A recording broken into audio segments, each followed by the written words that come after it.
Bonjour à tous et merci d'être avec nous pour ce nouveau webinaire indépendant, optimiser votre fiscalité pour investir plus. On est très fiers chez Yomoni d'avoir comme invité aujourd'hui Jonathan Cohen qui est fondateur et CEO d'Akazi. Bonjour Jonathan. Bonjour. Merci d'avoir accepté notre invitation pour ce webinaire dédié aux indépendants et aux sociétés. Ensemble, aujourd'hui, on va voir comment, en fait, quelles sont les bonnes questions à se poser avant de monter sa société, parce qu'on va voir en fonction des statuts, du statut de la société, mais aussi toutes les questions qui touchent à la rémunération. On va voir comment, en fait, on peut avoir des axes d'optimisation fiscale sur son activité d'indépendant. Dans un deuxième temps, on verra aussi quels sont les intérêts de monter une SCI ou une holding au-dessus de ça ou à côté de sa société d'exploitation. Et ensuite, on verra que faire avec l'excédent de trésorerie généré par ces optimisations fiscales. Jonathan, peut-être dans un premier temps, je vais te laisser présenter Akazi, te présenter et puis ensuite, on va démarrer. Oui, parfait, très bien. Écoute, merci Charlotte pour l'invitation, merci aux équipes de Yomoni. On est aussi très content de participer avec vous. C'est un vrai sujet qui est posé aussi également par nos clients. Je pense qu'il y a beaucoup de choses à faire là-dessus pour aider les indépendants et en tout cas leur donner les bonnes pratiques et aussi les points d'attention, d'alerte sur des sujets transverses. Donc voilà, très pertinent en tout cas ce webinaire. Donc j'espère que ça va vous plaire. N'hésitez pas effectivement à poser les différentes questions. Il y a les équipes de Akazi et Yomoni qui sont en modérateur et qui sont présents sur le chat. Donc moi, je suis Jonathan Cohen, je suis expert comptable, je suis le fondateur d'Akazi. Akazi, donc c'est une société qui accompagne les freelances et indépendants dans toute leur gestion comptable et fiscale. On a développé un logiciel qui permet d'automatiser, on va dire, toute la récupération des éléments et tous les flux comptables et financiers des indépendants. On aide les indépendants aussi bien dans la phase de la création de leur société, effectivement pour choisir le bon statut, toute la partie gestion, comme un expert comptable traditionnel, et avec cet outil qui s'interface auprès de différents acteurs, que ce soit banques, néobanques, qui facilitent vraiment la vie des indépendants. On a une équipe derrière de conseillers, qui sont des coachs comptables, financiers, fiscalistes, qui accompagnent nos clients indépendants. C'est des humains, hein, c'est pas un robot. Ils sont tous dans les bureaux à Paris. Aujourd'hui, on est à peu près 35. Ça a été créé fin 2017. Et on accompagne un peu plus de 2000 utilisateurs aujourd'hui sur Akazi qui sont tous indépendants. Voilà. Ok, super. Merci pour cette présentation. Et effectivement, comme tu l'as précisé, vous pouvez poser toutes vos questions en direct live et de manière anonyme. Et il y a des personnes de chez Akazi et également de chez Yomoni pour répondre à vos questions, qu'elles soient fiscales ou plutôt liées à la gestion de vos investissements financiers. On va démarrer. On le sait aujourd'hui, il y a de plus en plus de gens qui se mettent à leur compte. Alors, ça dépend des sphères, des domaines professionnels. Mais on se rend compte, en fait, il y a la question du statut juridique. Avant de démarrer, savoir est-ce que on se met en micro... Il y a différents statuts. Il y a le statut de l'auto-entrepreneur. Il y a vraiment le statut de la société indépendante. En quoi le statut va-t-il impacter, en fait, l'aspect fiscal de la société et quelles sont tes recommandations quand on monte une société? Oui, effectivement. Toutes ces questions-là, elles se posent souvent effectivement au démarrage du projet, mais aussi en cours de vie du projet. En tout cas, on a un certain nombre de nos clients qui nous voient en disant « Ok, au départ, je suis parti sur une certaine forme. Est-ce que c'est toujours pertinent de rester sur cette forme-là? Est-ce que c'est pas le moment d'en changer ?» Donc déjà, c'est le premier point que je veux dire. C'est pas parce qu'on a été choisi, enfin, qu'on a choisi une forme au démarrage, qu'on est contraint toute sa vie d'entrepreneur de rester dans la même forme sociale. On peut la faire évoluer. Il y a des implications là-dessus, mais c'est important de le savoir. Est-ce qu'il y a une durée minimale? C'est-à-dire, alors je suppose que ça doit être beaucoup, je me lance en tant qu'auto-entrepreneur, peut-être à un moment donné, je commence à toucher les plafonds, j'ai envie de passer sur une autre structure. Est-ce qu'il y a un temps minimum quand j'ai choisi un statut avant de changer de statut à nouveau? Non, pas forcément. Après, c'est vrai qu'il faut éviter de faire des erreurs dès la création, parce que changer de statut juridique, ça a quand même un coût. Et donc, il vaut mieux poser les bonnes questions. Oui, il y a des coûts forcément légaux. Et des coûts d'accompagnement forcément là-dessus, et donc faut essayer de faire le meilleur choix au démarrage, et après on n'est pas bloqué, mais il n'y a pas forcément de durée minimum, de se dire voilà, je suis parti sur une micro-entreprise. Alors auto-entreprise, micro-entreprise, c'est la même chose, hein. Juste auto-entreprise, ça n'existe plus maintenant, on parle de micro-entreprise, même si le site s'appelle toujours auto-entrepreneur.ursaf. Donc c'est juste pour resituer. Mais donc, parfois, effectivement, des gens partent en micro-entreprise, se rendent compte au bout de quelques mois que c'est plus adapté au-delà des plafonds, mais surtout pour le fonctionnement du régime, et donc veulent basculer en société. Ou alors, tout simplement, des gens sont partis sous une forme sociale, la SASU, et veulent rebasculer en EURL. Idem pour les régimes d'imposition. Il y a des règles, il y a des exceptions, et donc c'est important d'avoir ça en tête. Et donc, c'était important, là, dans cette partie, de rappeler quelques grands principes sur les différents points et quelques zones de risque et d'attention sur les différents régimes. Le premier point, quand on se lance, effectivement, on voit beaucoup d'opposition entre la micro-entreprise, autre entreprise et les régimes, ce qu'on appelle sociétal, que sont l'entreprise, donc le URL ou la SASU. Donc la SARL a un associé, la SAS a un associé, URL SASU. La grosse différence entre le régime micro-entreprise et le régime, on va dire, sociétal ou entreprise individuelle, c'est que d'un côté, on est sur ce qu'on appelle un régime micro, et de l'autre, on est sur ce qu'on appelle sur un régime réel. Ça veut dire quoi? Ça veut dire, en fait, en micro-entreprise, la base d'imposition à l'impôt sur le revenu ou de vos cotisations sociales sera toujours votre chiffre d'affaires. On ne va jamais regarder votre rémunération réelle ou votre résultat. On va seulement regarder votre chiffre d'affaires.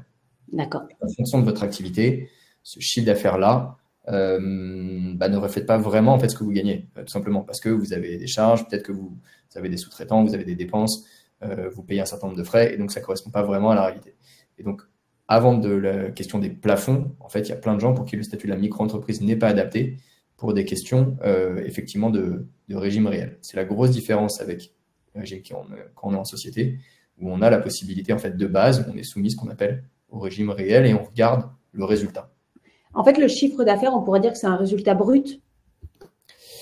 On pourrait dire, oui, on pourrait dire. C'est grossier, quoi. C'est très grossier, mais effectivement, voilà, on a toujours là le chiffre d'affaires, moins les charges, ça donne un résultat.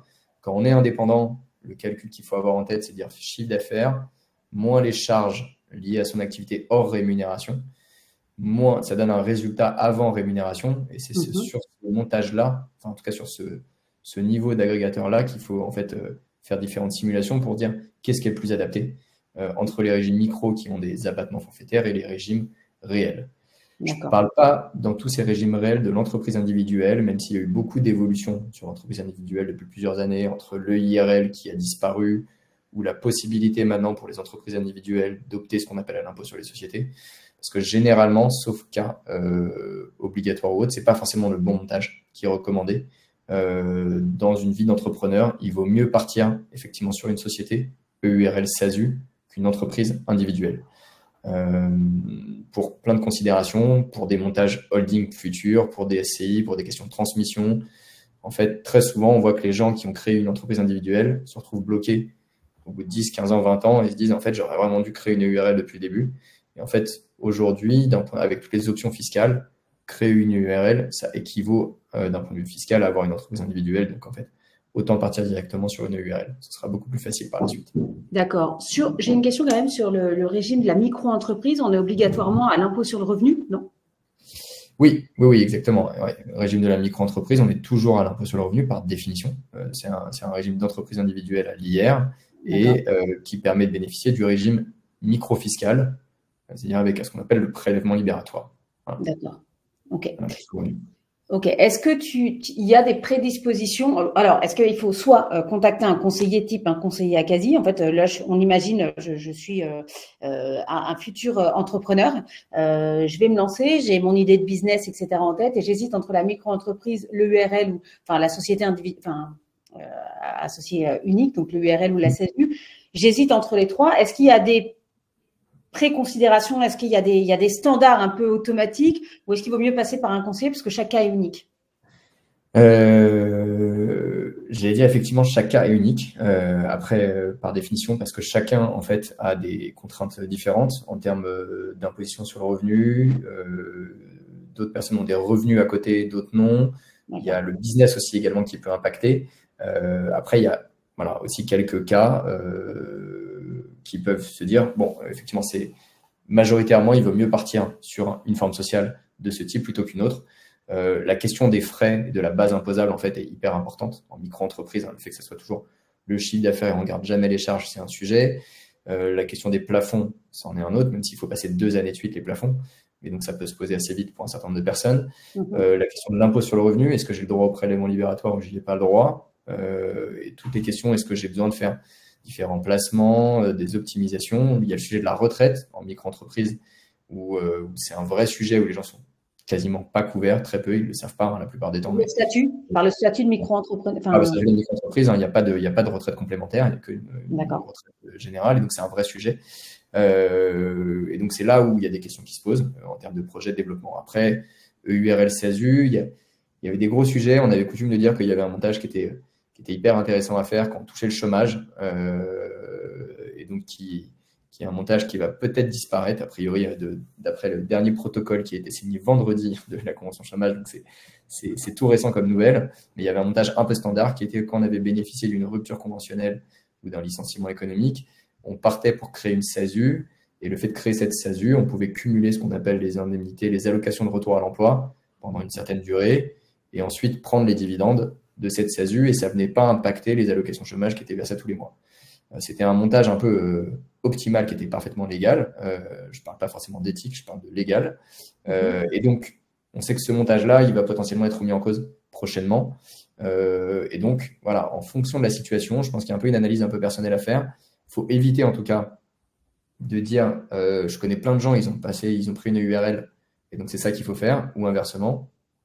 Pourquoi? Très souvent, en tout cas nous on le voit, hein, on a plein de gens qui ont voulu copier un montage d'une de leurs connaissances et ils sont partis par exemple en SASU sans comprendre, et c'est là aussi il faut avoir la distinction en tête URL SASU, sans comprendre comment fonctionnait la rémunération.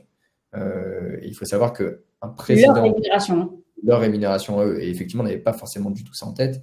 Et c'est ça qu'il faut avoir en tête sur le URL SASU et sur les grosses différences qui est liée à la rémunération du dirigeant.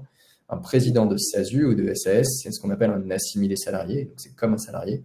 S'il touche 3 000 € net sur le bulletin de paye, en fait, à l'entreprise, du coup, son entreprise, ça coûte 6 000. C'est le double, globalement, en termes de cotisation sociale. Charge patronale, en fait. Charge salariale et patronale, tout compris. Mais quand on a sa propre boîte et le chiffre d'affaires correspond à ce qu'on peut prendre en rémunération, effectivement, il reste 100 000, ça veut dire j'ai 50 000 nets que je peux prendre sur l'année en rémunération si je bascule en statut de président. Quand on est gérant de EURL ou SARL, on est ce qu'on appelle le régime des indépendants, donc surveillement salarié, RSI, sécurité sociale des indépendants, ça change plein de frais de nom. Et ce régime des indépendants, les cotisations sociales des indépendants, c'est 45% de la rémunération. Et donc, on voit que ce n'est pas du tout la même chose. En fait, sur une enveloppe de 100 000, on peut prendre 50 000 en tant que président et on peut prendre 70 000 en tant que gérant. Donc, ça fait un impact qui n'est pas neutre de garder 20 000 € d'écart. Et donc, c'est ça le gros point qu'il faut se poser sur le régime sociétal, de dire qu'est-ce que j'ai besoin en termes de rémunération. Et donc, et je pense qu'il y a un impact aussi sur la retraite, non? En fonction qu'on soit gérant indépendant ou qu'on soit président assimilé salarié, non? Effectivement. Le gros différentiel des cotisations sociales, pourquoi il y a 100% d'un côté et 45% de l'autre, il se situe sur la retraite. Et c'est pour ça que quand on est gérant de SARL, on est fortement encouragé pour faire de la retraite privée via ce qu'on appelait les contrats Madelin avant ou les contrats PER aujourd'hui, ou faire des montages immobiliers aussi également, parce que mécaniquement, le différentiel de cotisation qui est hyper avantageux. Il faut capitaliser de manière individuelle. On le perd d'un côté, on le perd sur les cotisations retraite.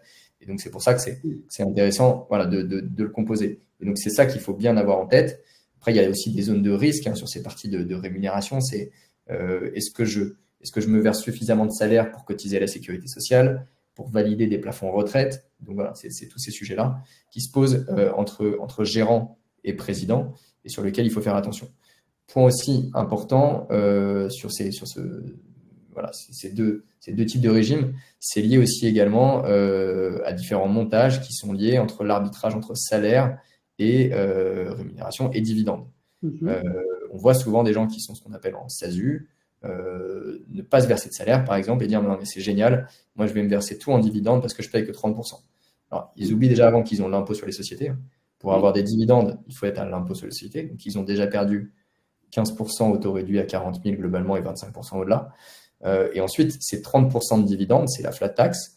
Donc, c'est pas toujours pertinent de choisir la flat tax. Il y a deux régimes d'imposition sur les dividendes, ça aussi, il faut l'avoir en tête.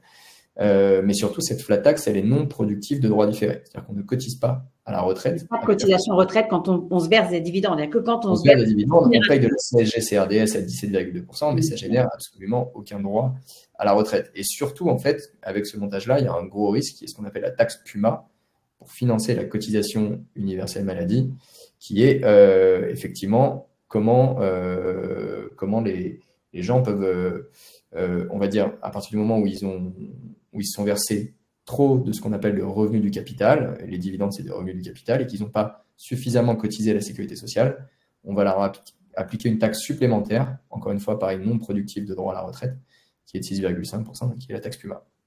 D'accord, ok.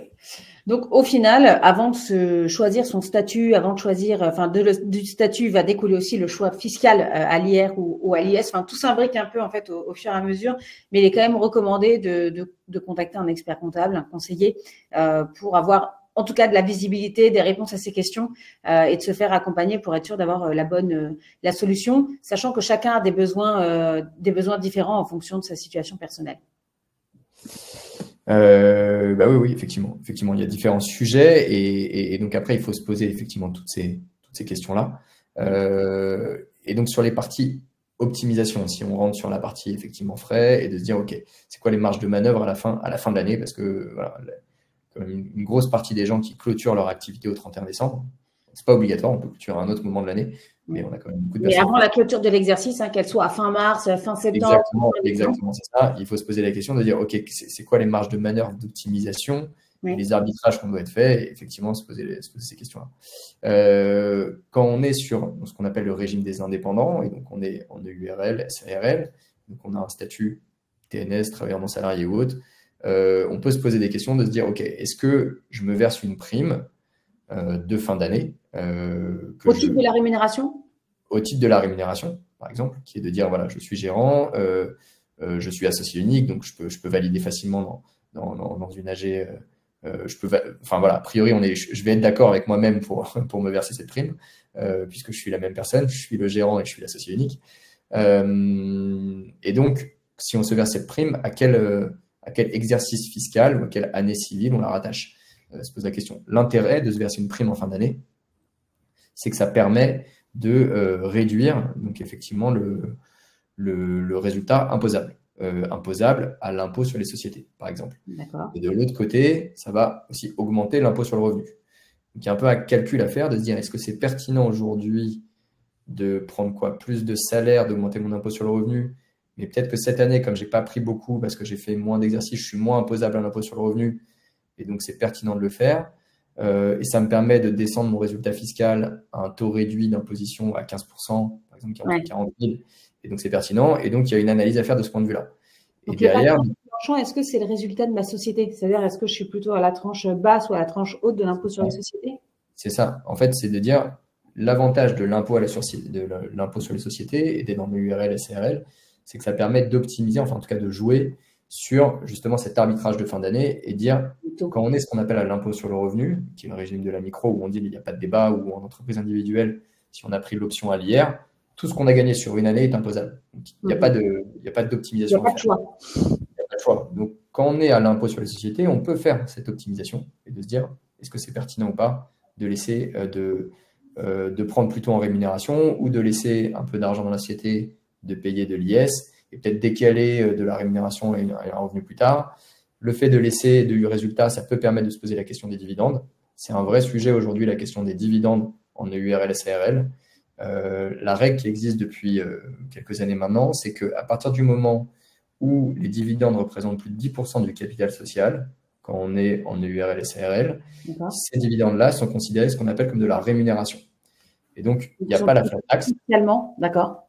Socialement, en fait, sont considérés, non pas comme, ils n'auront pas la CSG-CRDS à 17,2%, mais auront les cotisations sociales des indépendants à 45%. Et donc, les gens se disent, ah, mais c'est nul, il ne faut absolument pas prendre de dividendes en SARL, ça va me coûter beaucoup plus cher. Il ne faut pas oublier une chose, effectivement, c'est que les 17,2% de CSG-CRDS ne produisent aucun droit à la retraite, alors que les cotisations des indépendants produisent des droits à la retraite. Mais bon, le différentiel est assez élevé. Sauf que depuis quelques mois déjà, il y a une décision qui permet de considérer que ces cotisations sociales payées sur les dividendes, en fait, sont déductibles du résultat fiscal de la société. Parce que, en fait, ça équivaut à une rémunération, comme si c'était des cotisations sociales sur rémunération. Il y a un peu un calcul à faire pour dire, OK, est-ce qu'il vaut mieux pas me verser un peu de dividendes aussi également parce que je paierai certes des cotisations sociales, mais pas à titre perso, je les passerai sur la société. Et donc, ça peut être potentiellement pertinent de distribuer aussi également des dividendes quand on est dans une URL SARL. Ok, mais en fait, c'est de se dire, j'ai un résultat de la société et en fait, en fonction de mon taux d'imposition dans la société, de mon taux d'imposition personnel et des différentes variables que tu viens de donner, d'ajustement, enfin, c'est un peu un calcul quand même sur 2 voire 3 niveaux. Exactement. Il y a 2 paramètres à prendre en compte. Exactement. Et aussi un niveau hyper important, mais je ne vais pas parler là, parce qu'on était concentré sur la partie fiscalité, mais aussi un niveau business. C'est-à-dire, est-ce que j'ai besoin de cette trésor pour développer la société ou pas? Est-ce que j'ai bien des contrats à venir et suffisamment, quand on est indépendant, consultant, est-ce que j'ai suffisamment de cash dans la trésor? Après, on peut passer par alimenter le compte courant d'associé, on pourra en revenir juste après. Ouais. Mais c'est aussi ces questions-là qu'il faut se poser. Ouais. Bah là, on est déjà, nous, dans un pré-SaaS où on sait que la société tourne bien, qu'il y a du chiffre d'affaires et que au final, il n'y a pas de question. Puisqu'on est dans le cadre de l'optimisation, c'est qu'a priori, on a plutôt un problème entre guillemets, de riches. A priori, si on cherche à optimiser le résultat. OK. Et pour choisir entre, au final, j'ai ce résultat de société, enfin, tout se passe bien, je suis dans mon EURL, entre la prime, la provision ou le dividende, je fais quoi? Encore une fois, j'appelle un conseiller ou il y a… Oui, généralement, voilà, on peut s'amuser à faire ça tout seul, c'est toujours mieux de voir avec son expert, et généralement son interlocuteur privilégié pour justement évoquer tous ces sujets-là et de se dire, OK, est-ce que ça correspond à mes besoins, à mon niveau d'impôt sur le revenu, à ce que je veux faire? Voilà. Mais c'est ça les grands sujets qu'il faut avoir en tête, qu'on soit effectivement en URL, SARL ou qu'on soit effectivement en SASU, se pose exactement la même question, de se verser des primes qui, dans les 2 cas, correspondent à la rémunération du salaire, donc il y a des charges sociales. Le seul intérêt de la prime, c'est que d'un point de vue impact de trésorerie, on peut la constater sur une année et pas se la verser tout de suite. C'est ça la différence, c'est que c'est un jeu d'écriture comptable et que donc ça permet de corriger sur le résultat. Et donc effectivement, c'est pour ça que généralement, on voit ça avec son expert comptable. D'accord. Donc en fait, ce qu'on se rend compte, c'est quand même la manière dont on va traiter le résultat, la trésorerie, en termes de rémunération, déjà par le statut. En fait, le statut va nous donner accès à des options de rémunération différentes. C'est ce que je comprends. Oui. Que je sois en EURL, que je sois en SASU, en fait, que je sois gérant, que je sois président, EURL gérant, président SASU. Micro-entreprise, c'est un peu à part. Hein. On va quand même. C'est à part. On ne rentre pas dans le sujet. Il n'y a pas d'optimisation, etc. Mais en tout cas, si on démarre en micro-entreprise, on peut rapidement dévier soit vers l'EURL, soit vers la SASU si on se rend compte que c'est plus adapté. Mais au final, je me rends compte que en fonction du statut juridique que je vais choisir, je vais avoir au niveau de la rémunération des choix différents qu'on voit ici affichés sur la partie gérant, la partie président, et qu'en fait la rémunération est une vraie variable d'ajustement d'un point de vue social, d'un point de vue fiscal, et que je peux adapter à mon projet, mais aussi en vue d'optimiser ma fiscalité. Exactement. Ok. Est-ce que donc là, tu nous as donné les grandes tendances sur le gérant. On avait commencé à l'envers parce qu'on avait déjà vu la taxe Puma sur les dividendes pour la SASU. Ouais. Est-ce que, ok, on va peut-être passer à la suite. Ouais. Okay. On a vu effectivement… Pardon, vas-y, je te laisse. Non. Donc, on a vu le statut, on a vu les variables sur la rémunération.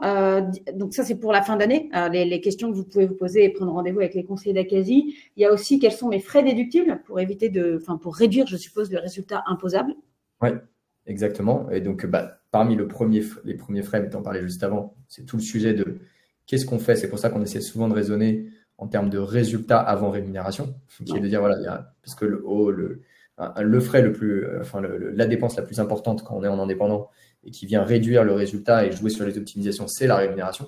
Mais on a aussi toutes les questions en amont qui est des frais. Alors, encore une fois, ça ne concerne pas les régimes micro. Quand on est en micro-entreprise, on peut déduire aucun frais par définition. Tout est pré-packagé. Mais donc, effectivement, l'idée, c'est souvent, en tout cas, on a beaucoup de questions qui nous sont posées en disant, mais qu'est-ce que je peux passer sur ma boîte? C'est la grosse question de tout chef d'entreprise, tout indépendant. Le resto passe, parce que souvent on a tendance à dire c'est la boîte qui paye, mais est-ce que c'est la chaque fois, quoi? Est-ce que c'est la boîte qui paye ou pas, etc. C'est un sujet. Mais effectivement, qu'est-ce qu'on peut faire passer et nous se rappeler un peu des grands principes qui sont indiqués dans le Code général des impôts. Les gens disent, OK, mais où est-ce que je peux retrouver la liste de tout ce que je peux faire passer? L'administration fiscale n'a pas établi une liste en disant qu'est-ce que vous avez le droit de passer ou pas. En fait, l'administration fiscale, ce qu'elle a fait, c'est qu'elle a donné des règles et elle a dit pour que ça soit admis en déduction, elle a dit voilà ce que doit respecter la dépense. Et donc, elle dit la dépense, elle doit être faite dans l'intérêt de la société, de l'exploitation. Il faut que ça serve la boîte. Ça doit potentiellement générer du chiffre d'affaires, ça doit permettre de décrocher des contrats. Et donc, voilà, elle expose un certain nombre de questions. Elle dit que ces frais ne doivent pas être aussi excessifs et doivent être justifiés dans leur exécution. Ça permet de. Voilà, un employé fictif, par définition, il est fictif, donc tout sera excessif. Pas, par définition. Si, je ne sais pas, vous invitez au restaurant un groupe de clients, que vous êtes 5 et que vous en avez, je ne sais pas, pour 50 000 € au restaurant et qu'en fait le contrat est à 5 000, bah, effectivement, là, la dépense elle est excessive et elle n'a aucun intérêt d'être faite dans la société. En fait, en cas de contrôle, il faut être capable de justifier. Exactement, il faut être capable de justifier. Et donc, derrière, la question de la preuve matérielle, c'est effectivement d'avoir la facture aussi. La facture en bonne uniforme, au nom de votre société, voilà, directement. Et donc, voilà, c'est toujours le sujet de dire, voilà, de bien avoir la facture, mais d'être capable à un moment de justifier. Et donc, dans tous ces frais-là, on a souvent des questions des clients qui me disent, voilà, est-ce que j'ai le droit de passer mes vacances sur la société? On dit, bah non, mais attendez, je vais à Bali, mais je veux aussi un peu bosser. Bah ouais, mais en fait, bon, voilà, il y a différentes règles à respecter et à faire attention que ça soit bien, encore une fois, dans l'intérêt de la société et que si ce n'était pas votre société, en fait, vous auriez pas forcément engagé cette dépense-là.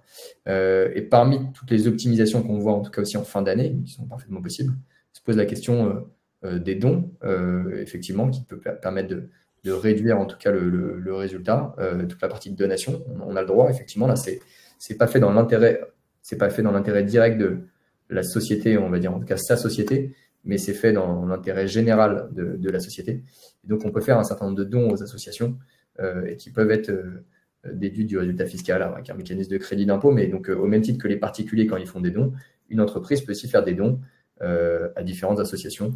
Alors, la différence, c'est quand on fait à titre particulier jusqu'à 1 000 €, je crois qu'on a une déduction fiscale de 75%.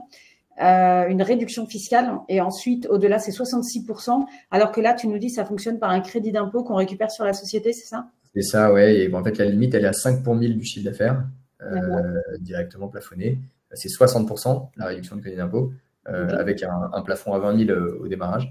Et ensuite après c'est 5 pour 1000 du chiffre d'affaires.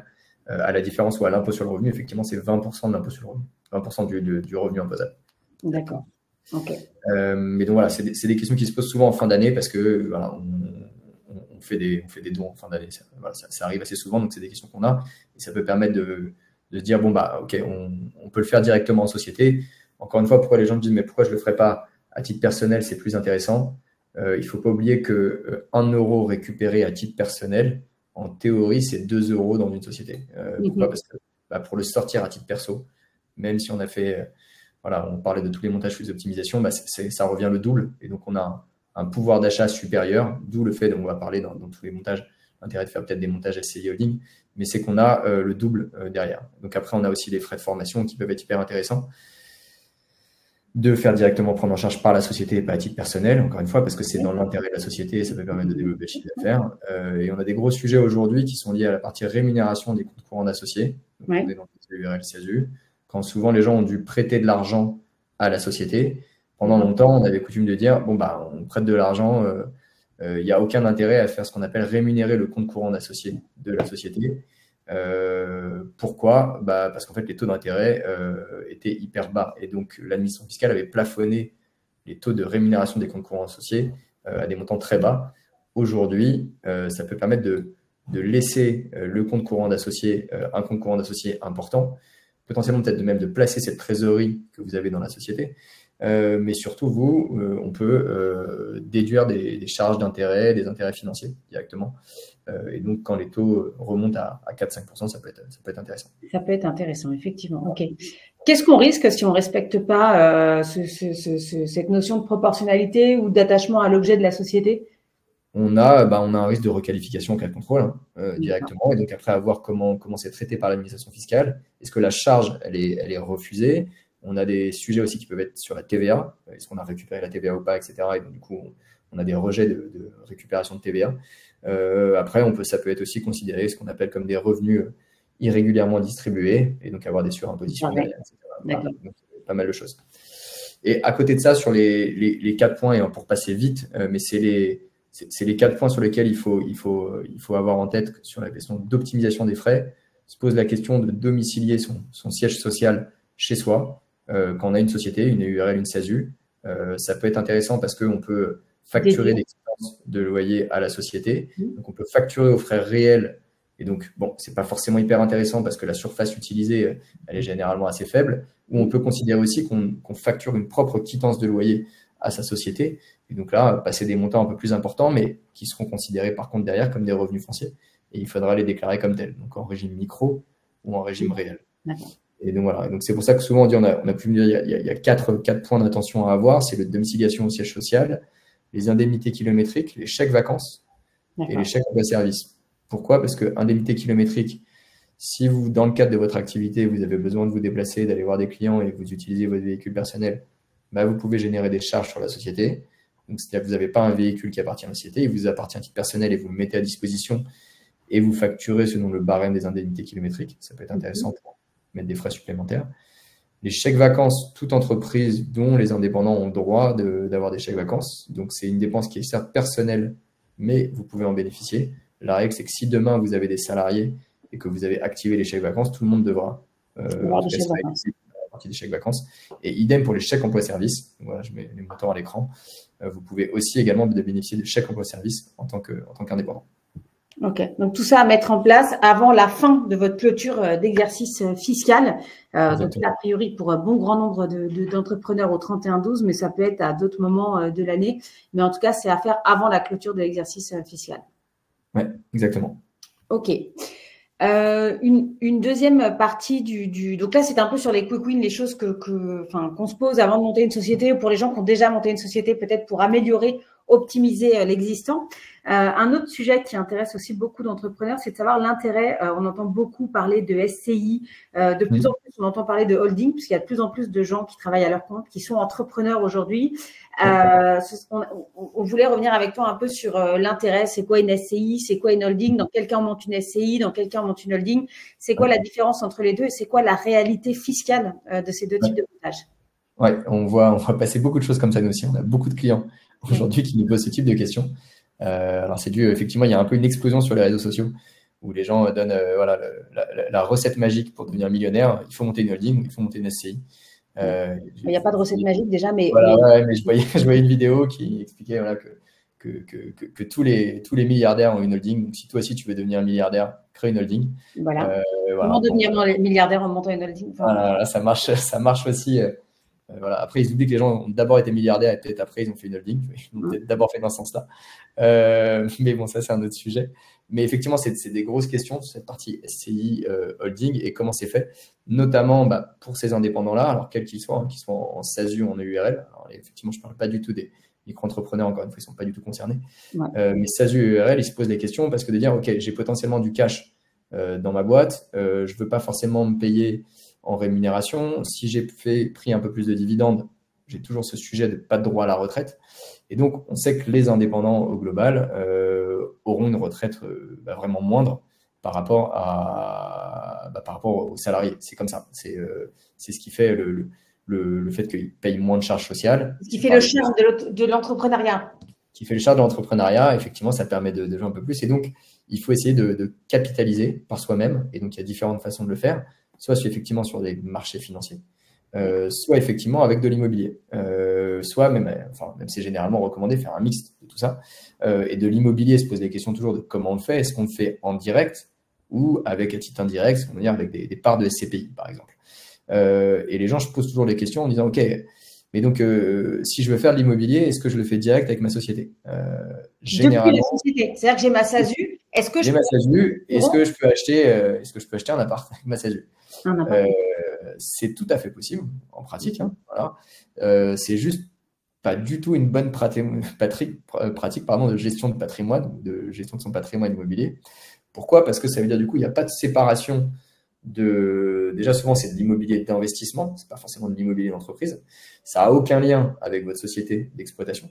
Et vous vous retrouvez à avoir mis de l'immobilier dans une société commerciale, c'est pas sa vocation. Et donc derrière, si vous voulez le sortir, ça va vous coûter cher. Si vous avez des questions plus tard de transmission, succession, optimisation, bah, vous ne pouvez rien faire parce qu'il est dans la société. Et donc, c'est clairement pas une bonne solution. Et donc, ça, c'est plutôt on va dire la partie vertueuse de dire, voilà, ayez connaissance des SCI, ça permet d'isoler effectivement l'immobilier de la société d'exploitation. Donc, peut-être ce qu'on peut juste rappeler, c'est que quand on a une société d'exploitation, même si elle est à votre nom, même si c'est votre entreprise, ça reste votre patrimoine professionnel qui a souvent une fiscalité à l'impôt sur les sociétés quand même. On a aussi à l'IR, à l'impôt sur le revenu, mais c'est quand même à l'impôt sur les sociétés, mais c'est une propre personne. C'est-à-dire, c'est comme si c'était une personne à côté de nous avec son propre patrimoine. Et pour que la richesse de cette société passe dans votre patrimoine personnel, c'est-à-dire sur votre compte courant, votre livret A, éventuellement une assurance vie ou de l'immobilier, normalement, vous passez par la case soit rémunération avec les charges qu'on a vues juste avant, soit par la case dividende avec les charges et la fiscalité que tu nous as expliqué juste avant. Mais je peux pas transférer le patrimoine de ma société vers mon patrimoine personnel comme ça, discretos et gratuitement. Enfin, ça marche pas. Enfin, en tout cas, c'est dangereux juridiquement et fiscalement parlant. Et donc, au final, le fait d'acheter un immobilier d'investissement, c'est plus un investissement personnel et non pas au titre de la société, parce que la société, son but, c'est pas de gérer un parc d'immobilier locatif, surtout si vous êtes freelance dans la tech, par exemple. Voilà, ça n'a pas de rapport. Et donc, au final, ce que toi, tu recommandes, en fait, il y a la SCI, la holding. La SCI, ça va être pour gérer plutôt du patrimoine immobilier, alors que la holding, on va plutôt être sur des intérêts juridiques et plutôt de l'investissement financier. Est-ce qu'on est d'accord? Alors, je suis un cran au-dessus, qui est de séparer la société commerciale, indépendamment de la holding, de l'investissement de la société. Et après, se posent des questions de les gens disent, OK, mais donc si je fais ça, donc ça peut être pertinent, mais comment je fais circuler les flux entre l'un et l'autre? Et donc, c'est là où on en viendra parler de montage holding, mais déjà, prioritairement, un des points qui est hyper important pour les indépendants, pour les professions libérales ou autres, c'est essayer de voir s'il n'y a pas un sujet sur ce qu'on appelle l'immobilier d'entreprise. L'immobilier d'entreprise, c'est quoi? C'est si vous avez besoin d'un local ou de bureau pour exercer, c'est hyper pertinent et c'est fortement recommandé de monter une SCI. Alors, je ne vais pas rentrer dans les problématiques de ce qu'on appelle démembrement temporaire de cession d'usufruit, mais qui sont ultra spécifiques. C'est pas le sujet, mais en gros, c'est de dire ça permet d'isoler donc son immobilier d'entreprise, ses bureaux, dans une SCI. Et donc, c'est la SCI qui est propriétaire. C'est vous qui êtes, en tant que personne physique, associé de cette SCI. Et donc, vous avez fait un emprunt potentiellement pour acheter ces bureaux. Et c'est votre société commerciale qui va louer les bureaux. Donc ça, c'est déjà un des premiers montages qu'il faut avoir en tête et qui, on va dire, un peu le cas basique de dire, bon, j'ai de l'argent dans la société commerciale, je dois louer des bureaux, autant que je loue des bureaux qui m'appartiennent. Donc, même quand c'est pour l'exploitation de l'activité commerciale, de la société d'exploitation, tu recommandes de monter la SCI? Bien sûr. Ouais. D'accord. Okay. Bien sûr. Pour, en fait, séparer et pour des questions de valorisation d'entreprise beaucoup plus tard. Parce qu'en fait, alors après, c'est vrai que sur les indépendants, ils n'ont pas de ce qu'on appelle c'est toujours compliqué de vendre sa boîte d'indépendant puisque la valeur est très attachée à la personne qui l'exerce, mais on ne sait jamais. Et c'est surtout que pour pouvoir jouer mais en tout cas proposer des solutions de transmission, de succession ou autre, de le mettre dans un véhicule à part, qu'est la SCI, pour séparer les deux opérations. Et ça permet aussi de réduire son risque, de ne pas avoir tout dans une seule et même société, et de l'immobilier et son activité commerciale. Ok. Voilà. Ok, très bien. Donc ça, c'est le premier montage qui est, on va dire, assez basique, même s'il y a moyen de le complexifier. Le deuxième montage qui est de se dire, OK, mais en fait, dans ma société, j'ai beaucoup de cash, je ne veux pas forcément le sortir. C'est par exemple, je l'ai encore sur la slide juste avant, mais je veux pas forcément le sortir. Et c'est là où les gens se disent, ah ok, mais donc si je veux pas le sortir, il faut que comment je fais? Et donc on peut se dire, c'est très bien, c'est la société commerciale qui va créer une SCI en tant que telle. C'est-à-dire du coup, la SCI ne va plus être actionnaire, ne va plus avoir comme associé des personnes physiques. Elle va aussi avoir la société commerciale, le URL de la CESU, qui va être actionnaire de la SCI. Et donc, moyennant un pourcentage de détention, et donc c'est ça qu'on va regarder dans les différents montages juste après, qui est de dire, voilà, ce sera possible effectivement que la société commerciale détienne des parts de la SCI et qu'ensuite la société commerciale prête de l'argent à cette SCI. Et donc, il y a des zones de risque sur lesquelles il faut faire attention, qui est de dire si elle prête de l'argent, il ne faut pas que ça soit un acte anormal de gestion. Et donc, il faut que cet argent soit rémunéré. Mais donc, c'est tout à fait possible, est-ce que ce soit la SCI, que ce soit l'URL ou la CESU, qui soit associé de la SCI. Et on va monter après deux, trois montages où il y a différentes façons de le faire. C'est à quel pourcentage la société commerciale peut être associée directement de la SCI. Et enfin, le troisième montage, et qui est de dire, OK, mais ça se trouve, je ne veux pas faire que de l'immobilier dans mon investissement avec ce cash disponible dans la société. Et c'est là où ça commence à devenir pertinent de monter une holding, c'est de dire, OK, il faut que je crée une holding qui, en fait, va récupérer tout le cash que j'ai dispo dans une structure et qui, après, va le redispatcher dans plein de projets différents, dont la SCI. Non, une SCI, mais pas que.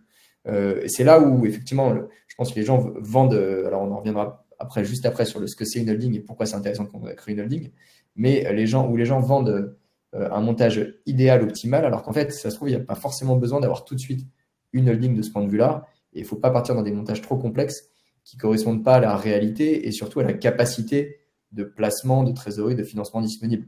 On a des gens qui ont à peine 5 000 € en trésorerie, ils nous disent, je veux faire un montage holding SCI. Le problème, c'est qu'avec 5 000 €, l'effet de levier financier, il est hyper moindre. Il n'y a pas de coût de montage des sociétés ou pas? Comment? Il n'y a pas de coût de montage des sociétés ou pas? Non, parce que je pense qu'effectivement, c'est un coût. Le montage holding, on en parle juste après. Il y a différentes façons de le faire, mais il a quand même un coût, de faire un montage holding. Et on le fait s'il y a vraiment des intérêts derrière en termes de cash. C'est-à-dire, on peut placer de l'argent, on peut en faire quelque chose. On a des projets aussi derrière d'investissement à titre personnel. On parle de holding patrimonial.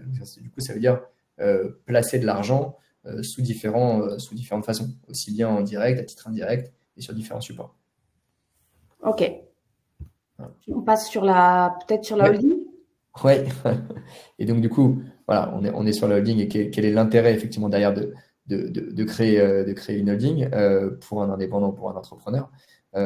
Effectivement, l'intérêt, donc c'est ce que je disais juste avant, c'est que quand on a du cash dans une société commerciale, que ce soit URL SASU, et ce que j'expliquais juste avant, dès qu'on va vouloir le sortir, que ce soit en dividende ou en salaire, dans tous les cas, on va payer soit des charges sociales, soit de l'impôt. Et donc, on va avoir ce qu'on appelle des frottements fiscaux, sociaux, qui fait que ça va amputer la capacité de financement de X%, 30%, 40%, 50%.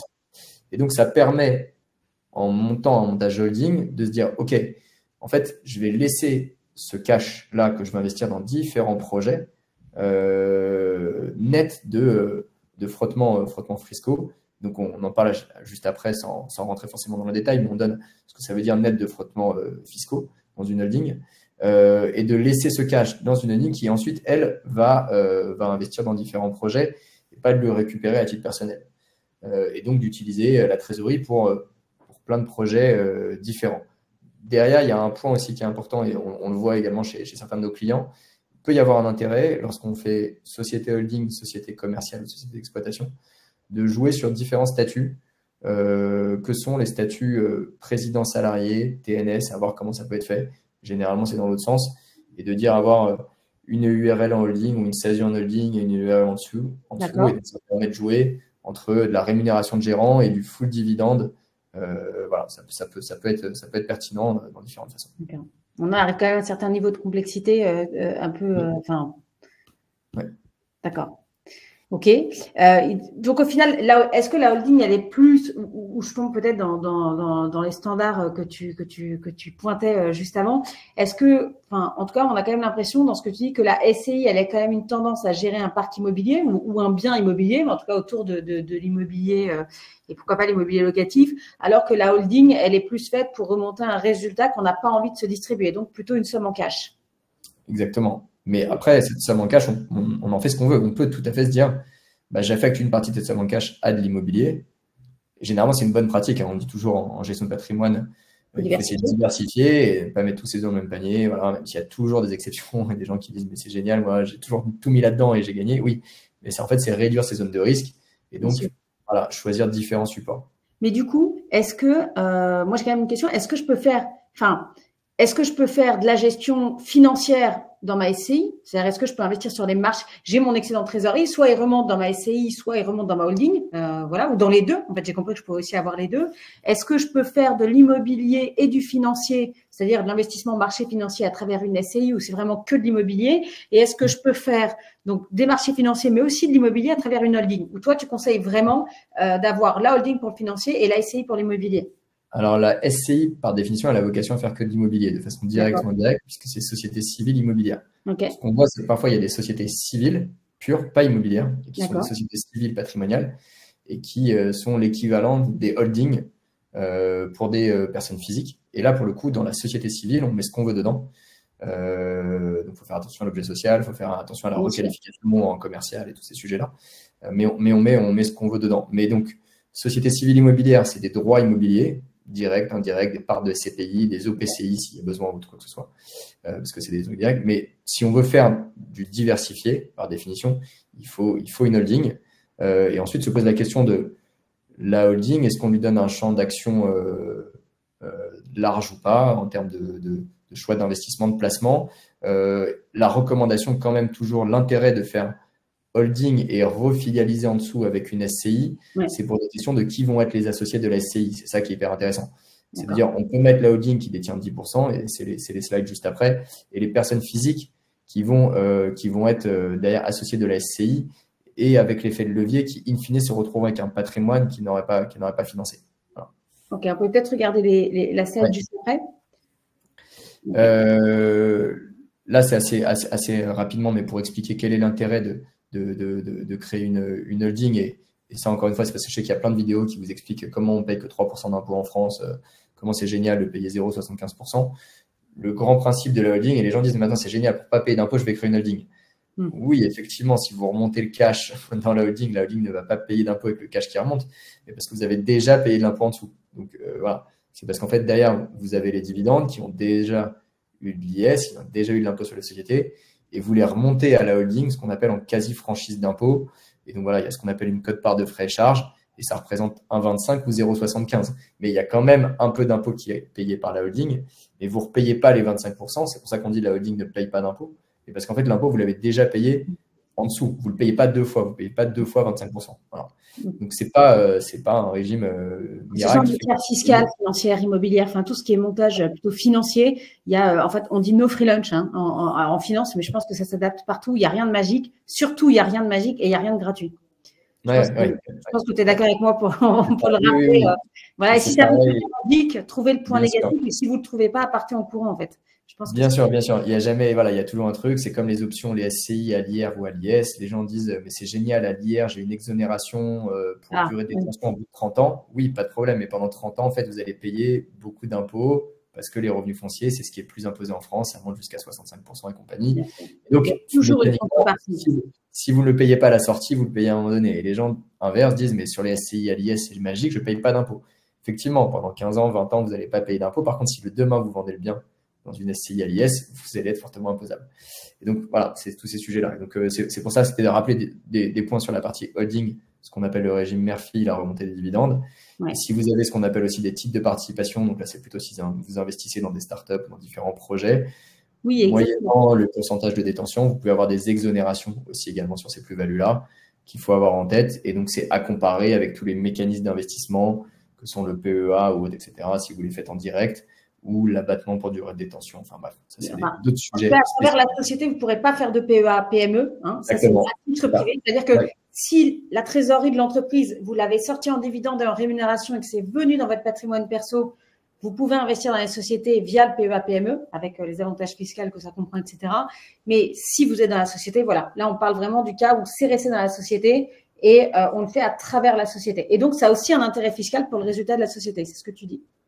Oui, ça peut avoir un intérêt effectivement dans le cadre de la société. Ok, tout en rappelant que ce type de placements sont généralement peu liquides et que donc il faut bien évaluer le risque.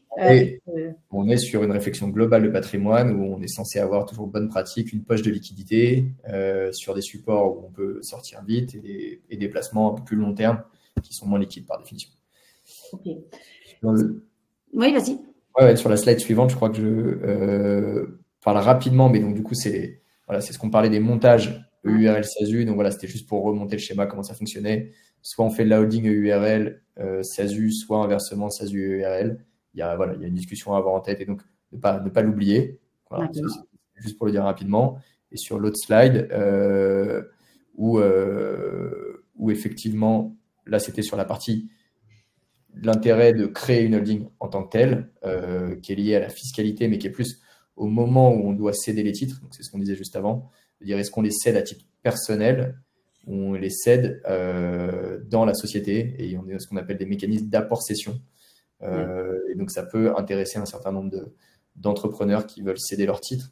Et donc, voilà, je ne vais pas forcément rentrer dans le détail, mais juste pour que les gens l'aient en tête, ça concerne moins les indépendants, hein, parce que encore une fois, c'est toujours plus compliqué, mais ça peut intéresser les entrepreneurs qui sont en train de céder une société. Donc, je pense que ça concerne tout indépendant ou entrepreneur, mais qui est en phase de céder son business plutôt qu'en phase de création. Mais n'oublions pas qu'on fait rarement les choses dans un intérêt fiscal. Enfin, je pense qu'on a tous envie d'optimiser les choses. La fin d'année approche, vous allez clôturer votre exercice.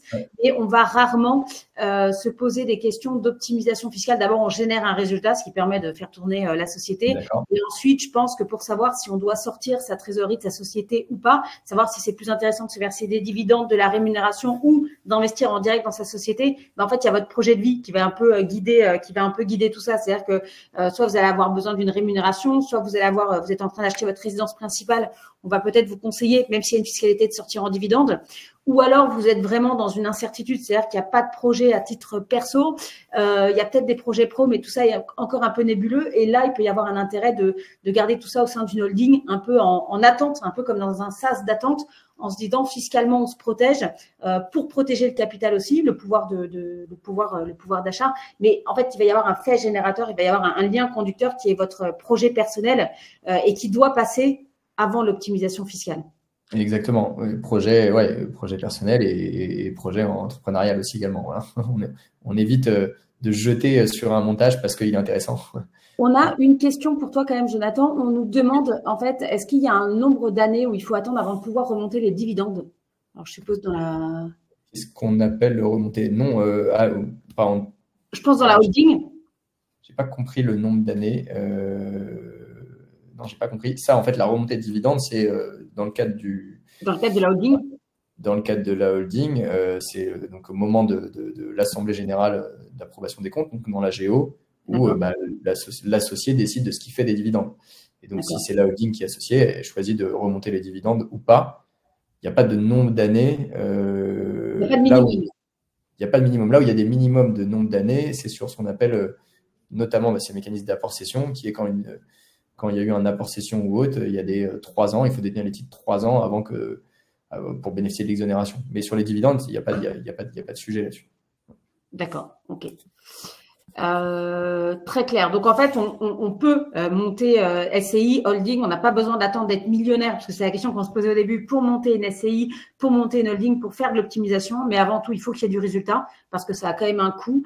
Il faut qu'il y ait un intérêt. Alors un intérêt, certes, il y aura un intérêt fiscal, mais aussi un intérêt juridique. On le voit pour se protéger patrimonialement, protéger les enfants dans le cadre des successions, ça peut aussi faire sens. Mais pour autant, il faut que le projet de vie guide en fait les différents montages qui peuvent arriver. Et ce qu'on retiendra bien de ce que tu nous as expliqué, c'est que en fait, une société, un projet. C'est-à-dire que j'ai ma société d'exploitation pour driver mon projet professionnel. J'ai une SCI pour driver éventuellement de l'immobilier locatif. Et j'ai ma holding si j'ai besoin de remonter de la trésorerie qui ne sert pas à l'exploitation de la société et dont au final, j'ai pas encore besoin à titre privé.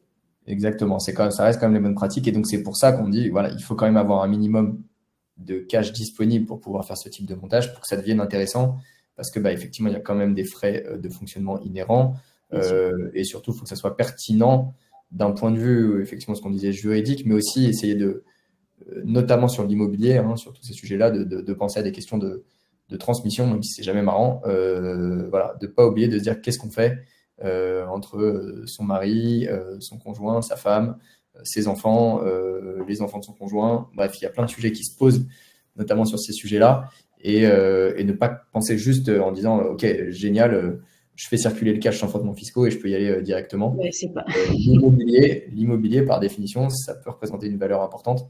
Et puis, c'est toujours compliqué dès qu'on doit refaire des choses et qu'on passe devant le notaire. Il y a des frais importants.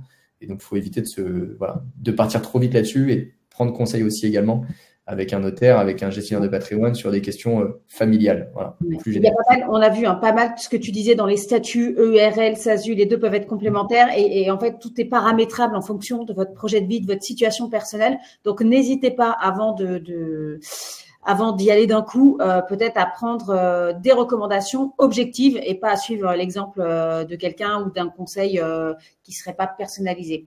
On a une autre, oui, on a une question, on a une question très spécifique. Peut-être on va juste avancer un petit peu, voir si on la traite juste après. C'est sur le démembrement de propriété. C'est très intéressante, mais très spécifique.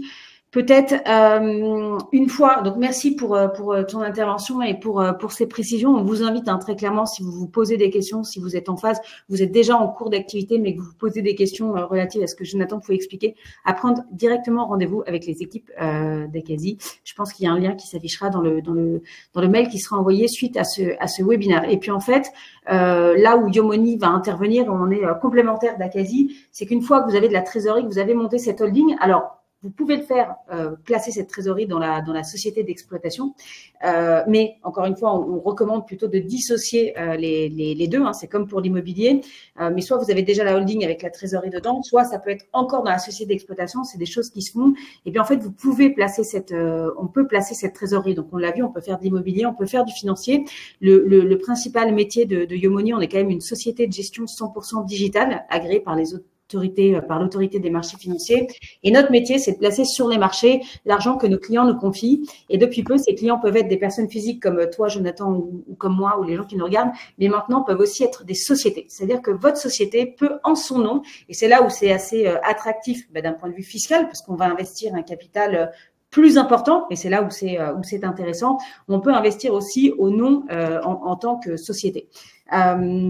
On vous rappelle dans les slides qu'on vous présente je fais vite parce que le temps est vraiment très écourté, mais c'est pourquoi est-ce qu'on fait ça? Pourquoi est-ce qu'on placerait son excédent de trésorerie? Eh bien, en fait, la chose à retenir, c'est que vous placez votre argent comme à titre personnel pour conserver votre pouvoir d'achat. On vous parle souvent d'érosion monétaire, ça parle pas forcément à tout le monde. Pourtant, en ce moment, je pense que l'inflation, ça parle à tout le monde. Quand vous allez faire vos courses, je pense que vous vous rendez bien compte que votre panier moyen, il a quand même quasiment doublé de prix. Et en fait, l'argent travaille. La valeur de l'argent travaille dans le temps, elle évolue dans le temps, et si vous laissez 100 000 euros sur votre compte courant cette année, avec 100 000 euros, vous pouvez par exemple vous acheter un bien immobilier je sais pas, dans le Vercors, et voilà, je dis un peu au hasard, il se peut que si vous laissiez ces 100 000 euros dormir sur votre compte courant, dans 5 ans, vous ne puissiez plus acheter la même surface dans le Vercors parce que le prix aura évolué et votre argent, en fait, il sera resté en fait, il va pas évoluer. Il va dormir, ce qu'on dit, dormir sur les comptes courants.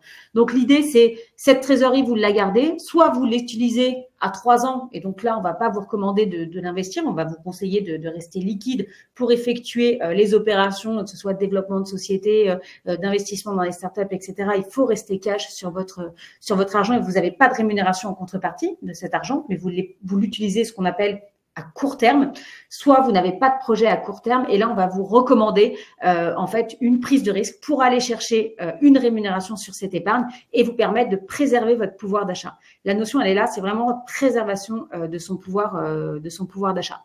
Donc en fait, sur votre trésorerie d'entreprise, vous pouvez faire pas mal de choses.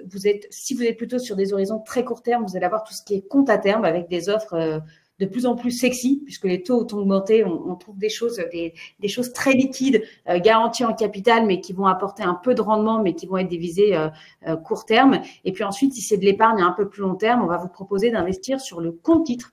Donc le compte titre est une des enveloppes de capitalisation en France qui permettent d'investir sur les marchés financiers. C'est ce que Yomoni vous propose en tant que société pour rentrer sur les marchés financiers.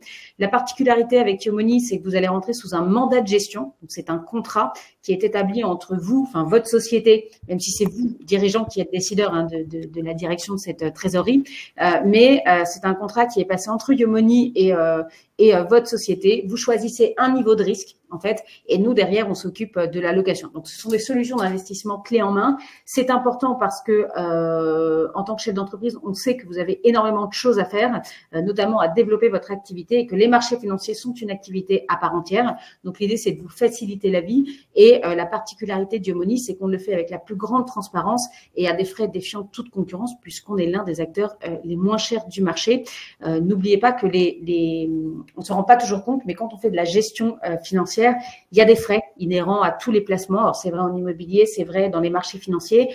vous êtes en train d'acheter un portefeuille et donc vous achetez quelque chose, cette chose a un prix et plus le prix de cette chose est cher, moins la performance de votre placement est importante. Donc, je parle des frais d'Yomoni aujourd'hui ici parce qu'ils vont avoir un impact direct sur votre performance. Et à titre d'exemple, on vous donne les performances annualisées de notre profil 6, qui est un portefeuille qui va être plutôt équilibré, moitié action, moitié obligation, qui fait 2,38% net de frais de gestion cette année, et la performance d'un profil 10 qui va représenter 8,85% de performance depuis le début de l'année.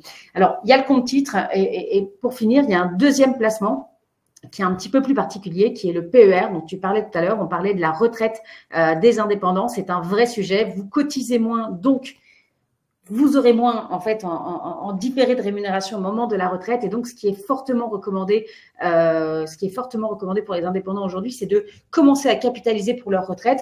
Donc, ça peut se faire à travers le compte titre, comme je vous l'ai dit tout à l'heure, mais ça peut se faire aussi à travers un placement particulier qui est le plan d'épargne retraite et qui peut se faire soit à titre individuel, c'est-à-dire sur votre trésorerie personnelle, mais qui peut se faire aussi financé par la trésorerie d'entreprise avec soit un impact sur votre IR, soit un impact sur votre IS. Encore une fois, on est en mandat de gestion. Tout ça va être géré en interne par Yomoni. Je crois qu'on arrive à la fin de ce webinaire. Jonathan, je voulais te remercier pour ta participation, pour tes explications.